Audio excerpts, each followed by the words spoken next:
नमस्कार दोस्तों, स्वागत है आपका हमारे इस YouTube channel Shivansh educational hub में। आज के इस वीडियो में हम बात करेंगे अकाउंट्स के बेसिक टर्म्स के बारे में, जिसे जाने बिना हम अकाउंट्स में आगे नहीं बढ़ सकते।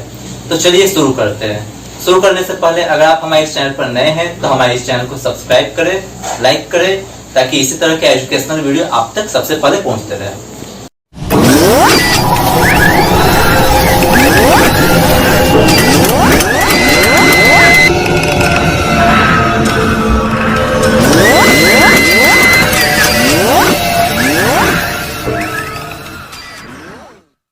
सबसे पहले हम लोग बात करेंगे बिजनेस एंटिटी के बारे में कि बिजनेस एंटिटी होता क्या है।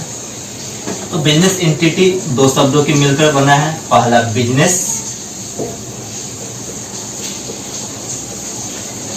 और दूसरा एंटिटी। बिजनेस कहने का मतलब वैसा कोई भी एक्टिविटीज कार्य जिसका उद्देश्य लाभ कमाना हो, उसे हम बिजनेस कहेंगे। और दूसरा एंटिटी। एंटिटी का मतलब संस्था, इकाई से है। एंटिटी मीन्स संस्था या इकाई आदि। तो इस प्रकार बिजनेस एंटिटी शब्द का मतलब हुआ वैसा कोई भी कार्य जिसका उद्देश्य लाभ कमाना हो और जिसका अपना एक खुद का अस्तित्व हो, खुद का अपने आप में जो संस्था हो, उसे हम बिजनेस एंटिटी कहते हैं। तो मेरे प्यारे मित्रों, बिजनेस एंटिटी शब्द आपको किताब में मिल जाएगा, लेकिन बिजनेस एंटिटी शब्द का क्या यूज है, क्या इसका इम्पोर्टेंस है, ये आपको बहुत कोई नहीं बता पाएगा। तो चलिए मैं आपको बताता हूँ। बिजनेस एंटिटी शब्द का यूज हम लोग जानते हैं, हम लोग जानेंगे। इसमें बिजनेस और बिजनेस ओनर्स दोनों को अलग माना जाता है। बिजनेस अलग और ओनर अलग। इसका अकाउंटिंग करते समय हम लोग बिजनेस और बिजनेस ओनर्स को अलग अलग मानेंगे। जैसा कि हम एक एग्जांपल लेकर बताते हैं कि अगर कोई ओनर बिजनेस में से कोई रुपया आहरण किया, तो रुपया अपने निजी खर्च के लिए उठाया, तो उसे हम अलग से एक ड्राइंग्स अकाउंट्स में दिखाएंगे। अब हमें यह आशा होगी कि आप लोगों को बिजनेस एंटिटी पूरी तरह से समझ में आ गई होगी, इसके इम्पोर्टेंस को आप लोग समझ गए होंगे। अब हम बात करने वाले हैं बिजनेस ट्रांजैक्शंस के बारे में। बिजनेस ट्रांजैक्शंस मतलब बिजनेस में होने वाले वैसे सभी लेन देन जिसमें रुपया पैसा इन्वॉल्व हो, उसे बिजनेस ट्रांजैक्शन कहते हैं। जैसे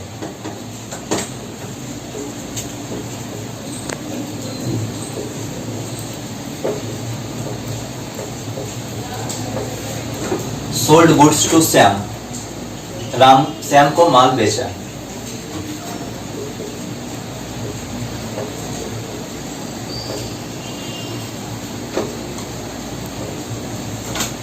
purchase goods from Ram, Ram से सामान खरीदा। यहाँ इस ट्रांजैक्शंस में रुपया पैसा इन्वॉल्व है, अतः हम इसे बिजनेस ट्रांजैक्शन कहेंगे।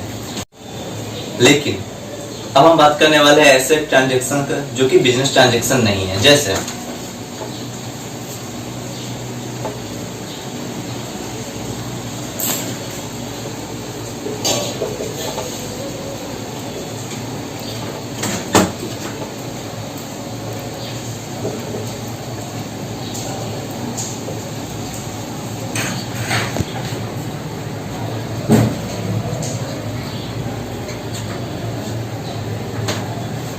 Give order to Shyam for supplying goods.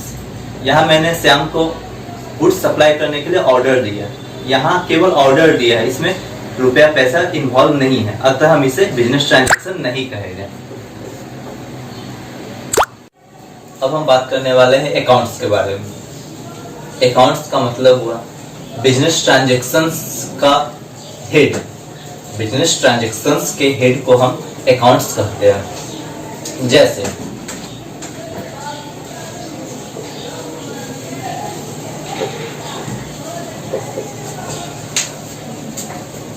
Sold goods to Ram, Ram को माल बेचा। यहाँ राम एंड सेल्स दो अकाउंट हुए। यहाँ राम और सेल्स दो अकाउंट हुए। दूसरा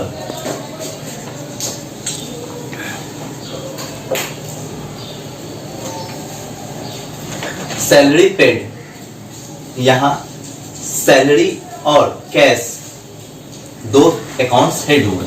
क्या हुए? सैलरी और कैश दो अकाउंट्स हेड हुए और अकाउंट्स। अब हम बात करने वाले हैं डेबिट एंड क्रेडिट की।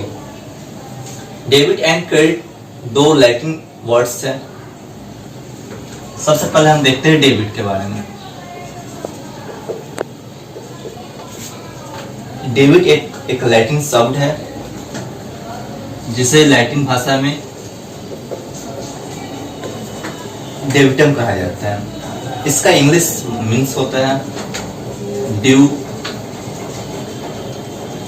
For date. Due for date का मतलब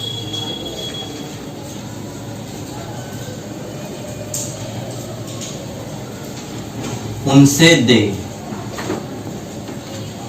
अब हम बात करेंगे क्रेडिट के बारे में।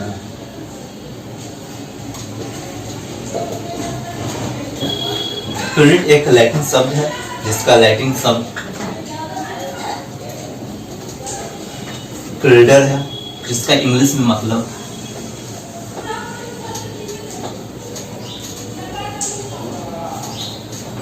ड्यू टू डेट, जिसे हम हिंदी में कहेंगे उनको दे। डेबिट को शॉर्ट में हम लोग डियर और क्रेडिट को हम शॉर्ट में सीआर कहेंगे। सभी व्यापारिक लेन देनों की दो पहलू होते हैं जो इन्हीं डेबिट और क्रेडिट के द्वारा दर्शाए जाते हैं। जैसे वेजेस पेड, मैंने वेजेस दिया। यहां वेजेस यानी मजदूरी और कैश ये दो अकाउंट्स हुए जिसे हम डेबिट और क्रेडिट के द्वारा हम दर्शाएंगे। और कैसे दर्शाना है, क्या करना है, इसे हम अगली वीडियो में जानने का प्रयास करेंगे। चलिए जानते हैं अब कैपिटल के बारे में। कैपिटल अर्थात पूंजी। तो बिजनेस ओनर या बिजनेस मालिक के द्वारा बिजनेस में लगाए गए कैश, एसेट्स इत्यादि कैपिटल है। बिजनेस मालिक के द्वारा बिजनेस में लगाया गया सभी कैश, सभी रुपया पैसा, संपत्ति इत्यादि को हम कैपिटल कहते हैं।